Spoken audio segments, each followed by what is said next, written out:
Great.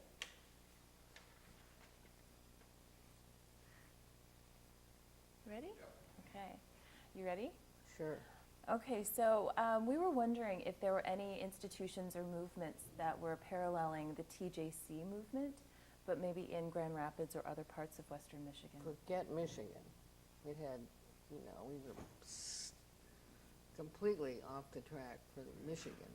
There may be. Let's get that over because I see the mic is pointing down now. So. Oh, okay. Because that was such a good answer. Yeah. Yeah. Oh, I can do that again. Okay, good. Got it. The screaming demands of crap. It's all right. Is it okay now? Yep. All right. Ready? So say your question again. So we were wondering if there were any other organizations or movements that were paralleling the TJC movement, but in Grand Rapids or Western Michigan. Not that I'm aware. I think that we deliberately knew that we were going to do unusual coursework and did it as far as we could. And we didn't care too much if there were other groups that were willing to model on us or anything else. We were moving too fast. You know how that works. You don't stop and get your constituents together when you're in a hurry. And that's what we were doing. And something that a term that I've come across a lot in some of my research is Aradia. I was wondering if you could explain to me what Aradia is or was. That's a name that was made up in my basement. We were sitting around thinking, what are we going to call this thing we're doing? And Sherry Redding came up with that because she'd read it somewhere. It was the name of some goddess or some mythical something. We didn't have anything to attach it to other than the name we liked. Aradia. It's a great graphic. I still have a little beat-up T-shirt that has that on it. I'd love to see that. Yeah, I'll fish it out for you. So we, with the name and a place to meet, you don't need much more than that. And did it continue for a long time or did it dismantle? It really kind of went with the whole thing that we were doing there. And when Linda and I left the faculty, and Sherry, I think, got hooked with William James and stayed there, we didn't have any more formal meetings, and we still talked about Aradia. There were still people that wanted to be Aradians. And we just loved the whole idea of it. It was so comic strippy and dramatic. We just hung on to it.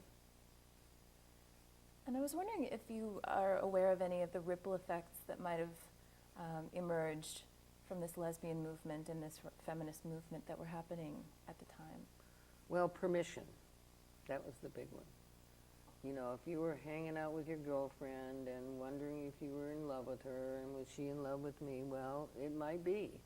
And you two could go to a therapist or a friend or somebody and figure out if you were or if you weren't and work it out. It was permission. Had a name.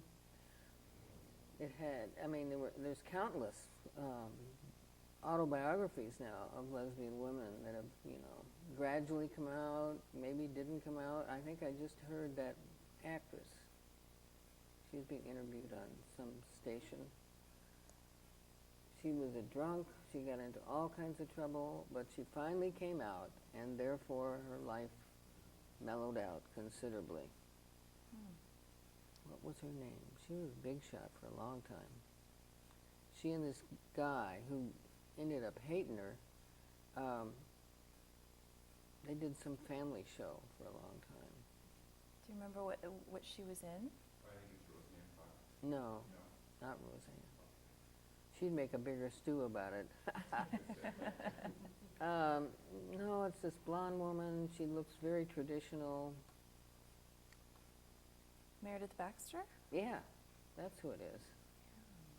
Yeah. Yeah. Yeah, that was just a year or so ago that she came out. Finally, yeah. After all kinds of traumas and alcohol, and she finally said, well, this is it. This is what's troubling me. And got a lot better pretty fast. And she was good on this show. I think it might have been Oprah. Yeah, because Oprah's late in the day now. She had Shirley MacLaine on for an hour the other day. That was interesting. Shirley's not a lesbian, but boy, she's everything else. So in regard to what you were saying about permission, Mhm. were there ways in which you and the other women of Aradia brought maybe acceptability or visibility to the lesbian Or movement? glamour. We brought glamour. A miracle thing. If you have it, don't lose it. And we had it for quite some time. And that gives you a lot of permission. Yeah. Could you give some details? What do you mean? Well, many of us looked good and knew how to, present ourselves well. And we could dance and play great music and kind of show off, I guess would be the best term. We show off time for lesbians.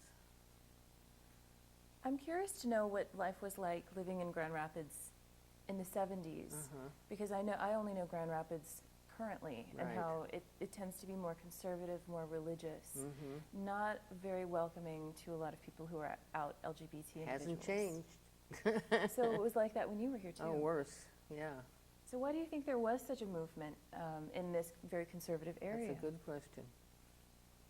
Well, I'd been in contact with fundamentalism most of my life through my family, who were all Southerners and were Baptist or something off and on.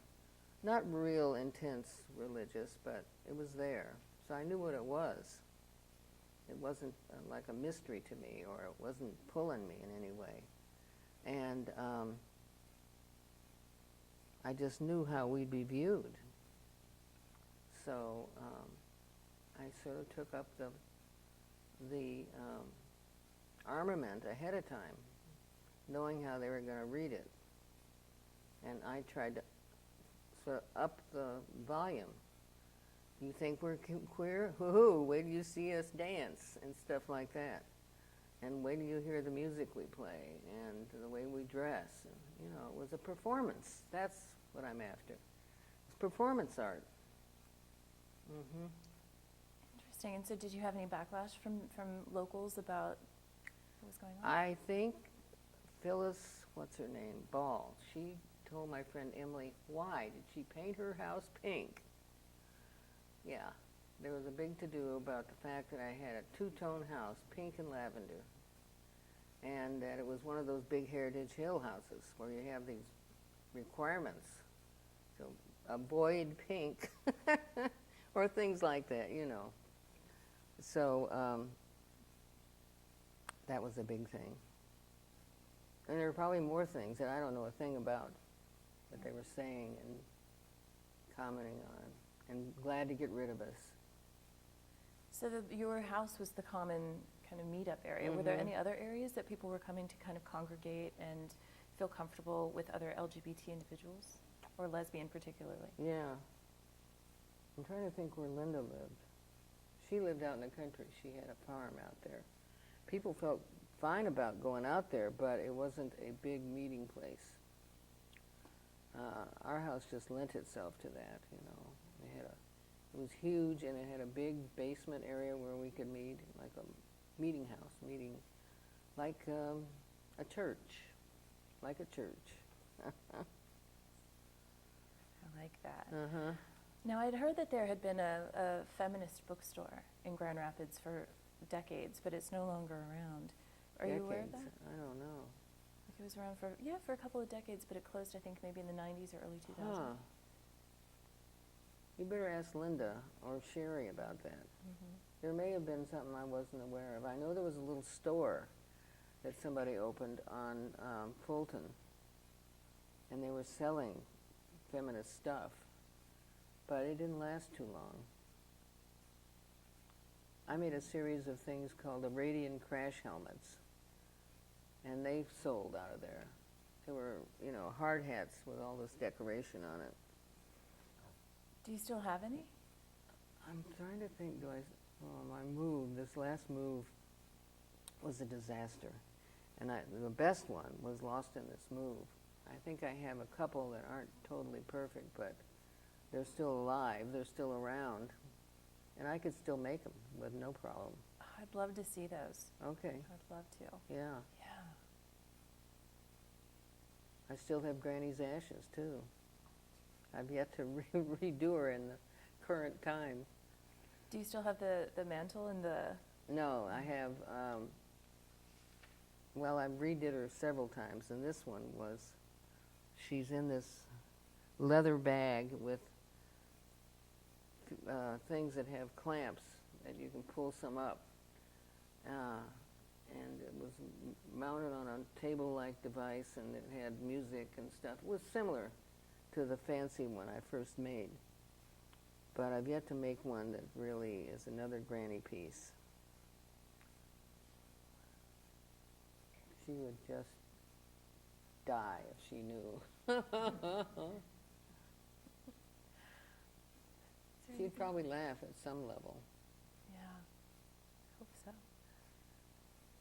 What do you think was the best and the worst of the time when TJC and the lesbian feminist movement centered there?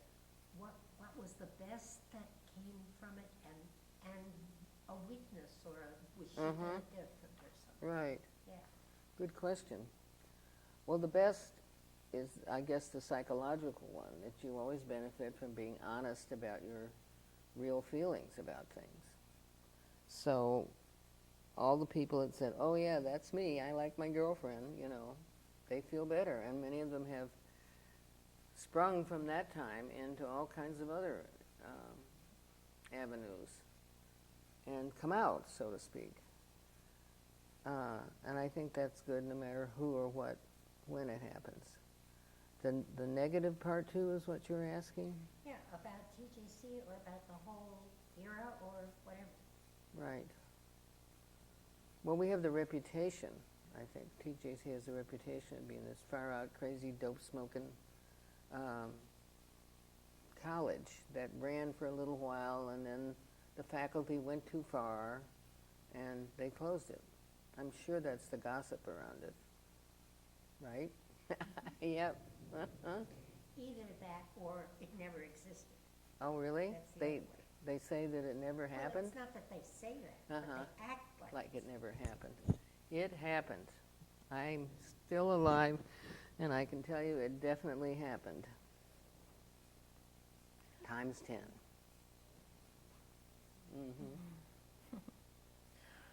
I don't know. Did you want to follow up with any of the questions, like the difference, lesbianism, feminism, Well, anything like try that? it, see.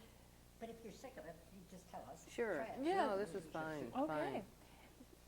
So, clearly there is overlap between reading about the feminist movement of the 70s and the lesbian movement. Are there differentiations in your mind between the two? No. It's all the same thing to me. Even the backlashes and the fights and whatever, it's all part of something changing and a different point of view arising. So, yeah, they're still at it up They're there. coming after us. Yeah. Is there, okay, I have two questions. We're going to talk to other people. Yeah. Can you suggest a key question that we should be sure to ask? Other folks? Yeah. What their real opinion was. How did it affect them? Were they afraid of us? Did they want us just to disappear and not be there? And, that kind of thing. That would be interesting, because they may or may not tell you the truth. What about related to people who were already involved in TJC? Anything that you would like for us to ask them, or think that you would want to know? Some of the old TJC faculty and Yeah. stuff? Well, I'm sure there are different... Are you going to have Don Klein on that list? Do you know who he is? I just wrote them down. Yeah, we're going to add. Who is Don Klein? Don Klein. He knows him, him. yeah. He was an instructor there. Oh, yeah. Yeah, I took creativity and madness. Ah, that's him. Wow. Is he still alive? And I haven't. He lives out on the lake area somewhere. So do we, real fast. I see Earl Hoyer. Uh-huh. Where was he in terms of what was going on? He was mad at me all the time, yeah, so don't ask him. And Dan Anderson? Pretty much mad at me too. He's a fundamentalist, so he knew I was not one. And all the deans have disappeared into academic miasma of some sort. Yeah, he's gone. He's in Tempe, Arizona. Yeah.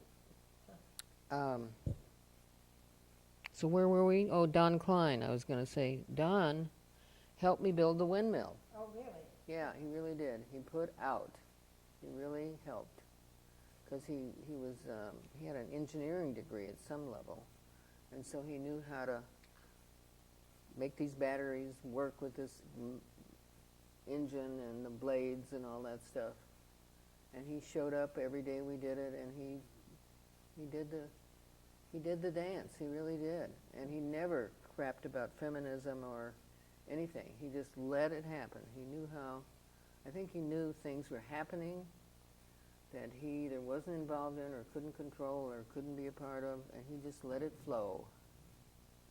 He's a dude. He's a real dude, Don Klein. Yeah. There was a